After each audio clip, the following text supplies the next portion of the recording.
ആറ്റിങ്ങൽ മണ്ഡലത്തിൽ അടൂർ പ്രകാശിനായി മദ്യവ്യവസായി ബിജു രമേശ് വോട്ടർമാർക്ക് പണം നൽകിയതായി പരാതി. അരുവിക്കര മണ്ഡലത്തിലെ പുതുക്കുളങ്ങരയിലാണ് സംഭവം. പണം നൽകാനെത്തിയ ബിജു രമേശിനെയും സംഘത്തെയും നാട്ടുകാർ തടഞ്ഞു. സ്ഥലത്ത് പോലീസും തെരഞ്ഞെടുപ്പ് കമ്മീഷൻ ഉദ്യോഗസ്ഥരും എത്തി തെളിവെടുപ്പ് നടത്തുകയും ഒക്കെ ചെയ്തിരുന്നു. ഇന്നലെ വൈകിട്ടോടെയായിരുന്നു കൈരളി TV ആ വാർത്ത ബ്രേക്കിംഗ് ആയി നൽകിയത്. വിജിൻ വായാന്തോടാണ് ആ വാർത്ത പുറത്തുവിട്ടത്. വിജിൻ നമ്മളോടൊപ്പം ചേരുന്നു. Vijin, good morning. Good morning Vinisha. Vijin, ഇന്നലെ വൈകിട്ട് വിജിൻ തന്നെ പുറത്തുവിട്ട വാർത്തയാണ് ഇത്തരത്തിലൊരു പരാതി ബിജു രമേശിനെതിരെ. അടൂർ പ്രകാശിന് വേണ്ടി വോട്ടിനായി സ്വാധീനിക്കാൻ വോട്ടർമാർക്ക് പണം നൽകി. ആ സ്ഥലത്ത് വെച്ച് നാട്ടുകാർ അദ്ദേഹത്തെ പിടികൂടുകയും പോലീസ്, തെരഞ്ഞെടുപ്പ് ഉദ്യോഗസ്ഥർ, ഫ്ലൈയിങ് സ്ക്വാഡ് വരെ എത്തി പരിശോധന നടത്തുകയും ചെയ്യുന്ന ഒരു സാഹചര്യത്തിലേക്ക് കാര്യങ്ങൾ എത്തി. ആദ്യം എന്തായിരുന്നു അവിടെ സംഭവിച്ചത്? പക്ഷേ തീർച്ചയായും ഈ ആറ്റിങ്ങൽ മണ്ഡലത്തിലെ അരുവിക്കരയിലെ പുതുക്കുളങ്ങരയിലായിരുന്നു ബിജു രമേശും സംഘവും ഇന്നലെ വൈകിട്ടോടുകൂടി എത്തിയത്. അവിടെ പണം വിതരണം ചെയ്യാൻ ഒരു കോളനിയിൽ എത്തി എന്ന് നാട്ടുകാർ തന്നെ പറഞ്ഞതനുസരിച്ചാണ് LDF പ്രവർത്തകർ ഉൾപ്പെടെയുള്ളവർ എത്തി ബിജു രമേശിനെ തടയുന്നൊരു സാഹചര്യം ഉണ്ടായിരുന്നത്. എന്തായാലും അടൂർ പ്രകാശിൻ്റെ ബന്ധു കൂടിയാണ്, മകളുടെ ഭർത്താവിൻ്റെ അച്ഛൻ കൂടിയാണ് ബിജു രമേശ് എന്ന് പറയുന്നത്. അതുകൊണ്ട് തന്നെ എന്തിനാണ് ഇദ്ദേഹം ഈ കോളനിയിൽ എത്തിയത് എന്നതുൾപ്പെടെയുള്ള സംശയങ്ങൾ LDF പ്രവർത്തകർ ആ സമയത്ത് തന്നെ ഉന്നയിക്കുകയും അതുമായി ബന്ധപ്പെട്ട് നാട്ടുകാർ നൽകിയ വിവരത്തിൻ്റെ അടിസ്ഥാനത്തിലാണ് ഇവരെ തടഞ്ഞു വെക്കുന്ന ഒരു സാഹചര്യം ഉണ്ടായിരുന്നു. ഒപ്പം UDFൻ്റെ പ്രവർത്തകരും അവിടുത്തെ മണ്ഡലം ഭാരവാഹികൾ ഉൾപ്പെടെയുള്ളവരും ഈ ബിജു രമേശിനും സംഘത്തിനും ഒപ്പം ഉണ്ടായിരുന്നു. ഇത് തടഞ്ഞ സമയത്ത് ബിജു രമേശിൻ്റെ കൂടെയുണ്ടായിരുന്ന ആളുകൾ ഈ അവിടുത്തെ LDF പ്രവർത്തകരെ തോക്ക് ചൂണ്ടി ഭീഷണിപ്പെടുത്തി എന്ന ആരോപണവും അത്തരത്തിലൊരു പരാതിയും നിലവിൽ അരുവിക്കര പോലീസിന് ലഭിച്ചിട്ടുമുണ്ട്. എന്തായാലും ഇത്തരത്തിൽ മിനിറ്റുകളോളം നീണ്ടുനിന്ന ഈ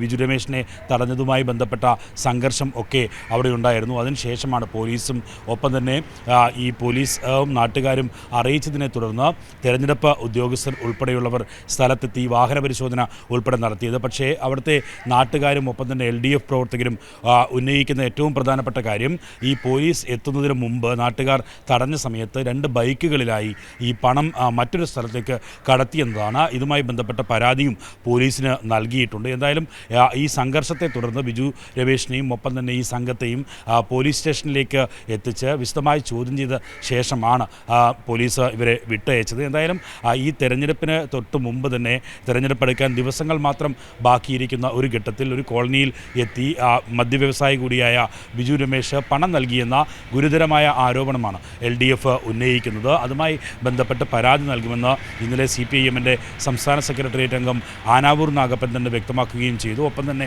മണ്ഡലം കമ്മിറ്റി ഭാരവാഹികൾ ഉൾപ്പെടെയുള്ളവർ ഇത്തരത്തിൽ ഈ തെരഞ്ഞെടുപ്പ് കമ്മീഷന് ഇതുമായി ബന്ധപ്പെട്ട പരാതി നൽകുമെന്നും വ്യക്തമാക്കിയിട്ടുണ്ട്. നിലവിൽ ഇപ്പോൾ പോലീസിലും ഇക്കാര്യത്തിൽ പരാതി നൽകിയിട്ടുണ്ട്. നേരത്തെയൊക്കെ AIADMKയുടെ സ്ഥാനാർത്ഥിയായി മത്സരിച്ച ആളാണ് ബിജു രമേശ് എന്ന് പറയുന്നത്. അടൂർ പ്രകാശിൻ്റെ അടുത്ത ബന്ധു, ഒപ്പം തന്നെ ഈ ജില്ലയിലെ തന്നെ പ്രധാന വ്യവസായിയൊക്കെ ആയിട്ടുള്ള ബിജു രമേശ് ഇത്തരത്തിൽ പണം നൽകാനായി സ്ഥലത്ത് എത്തി എന്നുള്ള ഗുരുതരമായ ആരോപണം LDF ഉയർത്തുമ്പോൾ അതിൻ്റെ സാഹചര്യം, തെളിവുകളും ഒപ്പം തന്നെ ദൃശ്യങ്ങളുമൊക്കെ അത് അടൂർ പ്രകാശ് ഈ സ്ഥലത്ത് എത്തി എന്ന കാര്യം വ്യക്തമാക്കുന്നുണ്ട്. അവിടെ LDF പ്രവർത്തകർ ഉൾപ്പെടെയുള്ളവർ അദ്ദേഹത്തെ തടഞ്ഞ് ഇക്കാര്യം ചോദ്യം ചെയ്യുന്നുണ്ട്. പോലീസ് എത്തി ഇക്കാര്യത്തിൽ വിശദീകരണം തേടുന്ന ഒരു സാഹചര്യം ഒക്കെ ഉണ്ടാകുന്ന ദൃശ്യങ്ങളെല്ലാം നാട്ടുകാർ തന്നെ പകർത്തിയതാണ്. എന്തായാലും തിരുവനന്തപുരം ജില്ലയിലെ പ്രധാനപ്പെട്ട മദ്യവ്യവസായി കൂടിയാണ് ബിജു രമേശ് എന്ന് പറയുന്ന അടൂർ പ്രകാശിൻ്റെ ഈ മകളുടെ ഭർത്താവിൻ്റെ അച്ഛൻ എന്ന് പറയുന്നത്. അതുകൊണ്ട് തന്നെ കഴിഞ്ഞ നിയമസഭാ തെരഞ്ഞെടുപ്പിൽ ഒക്കെ AIADMKയുടെ എല്ലാം സ്ഥാനാർത്ഥിയായി മത്സരിച്ച ഒരാൾ എന്തിനാണ് ഈ പ്രദേശത്ത് ഈ രാത്രിയിൽ എത്തിയത് എന്നാണ് ബിജു രമേശ് നൽകുന്ന വിശദീകരണം എന്ന് പറയുന്നത്. സുഹൃത്തിനെ കാണാൻ എത്തിയത് ആണ് എന്നാണ്. പക്ഷേ ഈ 2-3 വാഹനങ്ങളിൽ UDF പ്രവർത്തകർക്ക് ഒപ്പം ഈ സ്ഥലത്ത് എത്തുകയും ഇത്തരത്തിൽ വോട്ടർമാരെ സ്വാധീനിക്കാനുള്ള ഒരു ശ്രമം നടത്തി പണം നൽകി അവരെ അടൂർ പ്രകാശിന് വോട്ട് ചെയ്യണം എന്ന് അഭ്യർത്ഥിച്ചു എന്നുള്ള ഗുരുതരമായ ആരോപണം നിലനിൽക്കുമ്പോൾ സ്വാഭാവികമായും തെരഞ്ഞെടുപ്പ് കമ്മീഷനും പോലീസിനും അക്കാര്യത്തിൽ കൃത്യമായ അന്വേഷണം നടത്താനുള്ള ഒരു ഘട്ടത്തിലേക്കാണ് കടക്കുന്നത്.